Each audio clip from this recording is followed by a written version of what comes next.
નમસ્કાર, શો ટાઈમમાં આપનું સ્વાગત છે।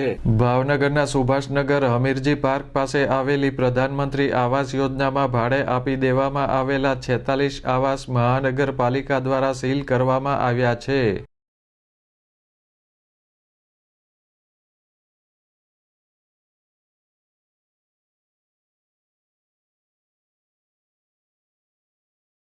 આ આવાસ યોજનામાં મહાનગરપાલિકા દ્વારા તપાસ કરવામાં આવી હતી। તપાસ દરમિયાન 120 જેટલા આવાસ ભાડે આપી દેવામાં આવ્યા હોવાનું ખુલતા તંત્ર દ્વારા તમામ આવાસના માલિકોને નોટિસ આપવામાં આવી હતી।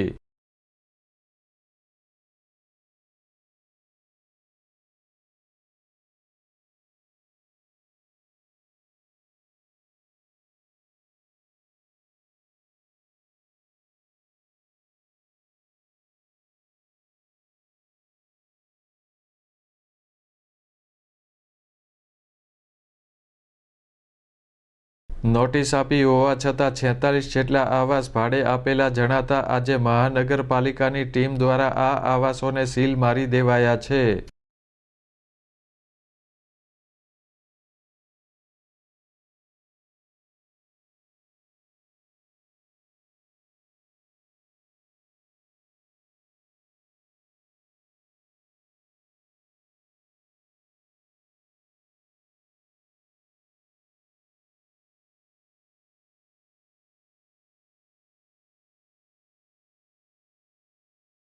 શહેરમાં આવેલી તમામ આવાસ યોજનાના મકાનો અન્ય આસામીને ભાડે ન આપવા મહાનગરપાલિકા દ્વારા આવાસ યોજનાના લાભાર્થીઓને તાકીદ કરવામાં આવી છે।